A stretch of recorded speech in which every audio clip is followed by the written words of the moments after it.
ఈరోజు topic calorie requirement in pregnancy and lactation. చాలామంది pregnancy అనగానే ఇద్దరికి సరిపడా తినాలి అనే కాన్సెప్ట్లో ఉంటారు.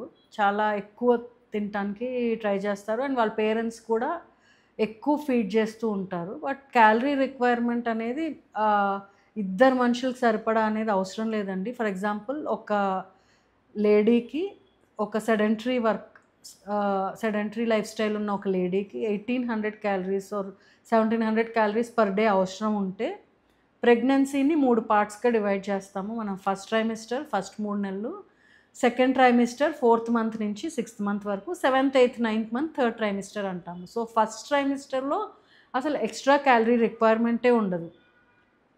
మనం యూజువల్గా ఎంత తీసుకుంటామో అంత తీసుకుంటే సరిపోతుంది. సెకండ్ ట్రైమిస్టర్లో ఎక్స్ట్రాగా ఒక 250 క్యాలరీస్ వరకు తీసుకుంటే సరిపోతుంది. అండ్ థర్డ్ ట్రైమిస్టర్ వచ్చేసరికి 300 to 350 క్యాలరీస్ తీసుకుంటే సరిపోతుంది. అదే లాక్టేషన్లో వచ్చి 400 క్యాలరీస్ వరకు తీసుకుంటే సరిపోతుందండి. మనం తినేదానికంటే ఎక్స్ట్రా 400 క్యాలరీస్ తీసుకుంటే సరిపోతుంది. చాలామంది డెలివరీ అయిపోయిన తర్వాత అంటే లాక్టేషన్ టైంలో, పాలిస్తున్న టైంలో పథ్యం చేయాలి, ఇది తినకూడదు, అది తినకూడదు. కొన్ని ప్రాంతాల్లో అయితే ఒకే సింగిల్ మీల్ పర్ డే తినాలి అండ్ వాటర్ తాగకూడదు, ఒకే టైంలో వాటర్ తాగాలి, ఇట్లాంటి రిస్ట్రిక్షన్స్ పెడుతూ ఉంటారు. ఇట్లాంటి రిస్ట్రిక్షన్స్ అస్సలు అడ్వైజబుల్ కాదండి.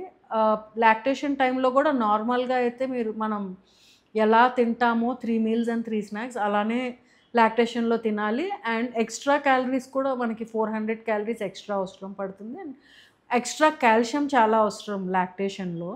అండ్ లాక్టేషన్లో ప్రాపర్ హైడ్రేషన్ అవసరం అండి. వాటర్ తాగకుండా ఉండటం, ఒక పూటే పెట్టడం లాంటివి చాలా ప్రమాదకరం. దీనివలన చాలా సైడ్ ఎఫెక్ట్స్ ఉంటాయి, చాలా హెల్త్ ఎఫెక్ట్ అయ్యే అవకాశం కూడా ఉంటుంది. So proper nutrition and proper hydration చాలా అవసరం. అండ్ పథ్యం అనేది అస్సలు చేయకూడదు. ప్రెగ్నెన్సీలో ప్రోటీన్ రిక్వైర్మెంట్ ఎక్స్ట్రా ఉంటుందండి. ఒక మనిషి 60 kgs వెయిట్ ఉంటే 60 grams protein requirement per day ఉంటుందండి. అంటే రఫ్గా 1 gram per kg body weight వరకు మనం ప్రోటీన్ తీసుకోవాల్సి వస్తుంది. సో ఎక్స్ట్రా 2x తీసుకుంటే మనకి ప్రోటీన్ రిక్వైర్మెంట్ ఆల్మోస్ట్ మనము చేయగలుగుతాం ప్రెగ్నెన్సీలో.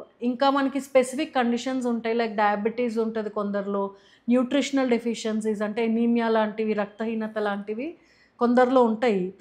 వీళ్ళు స్పెసిఫిక్గా వీళ్ళకి డైట్ కోసం వీళ్ళ కన్సర్న్ డాక్టర్ని సంప్రదించి, న్యూట్రిషనిస్ట్ని సంప్రదించి వాళ్ళ స్పెసిఫిక్ డైట్ అండ్ వాళ్ళు ఏం తినొచ్చు, ఏం అవాయిడ్ చేయాలి లాంటివి చూసుకుని అలాంటి డైట్ ఫాలో అవ్వాలి.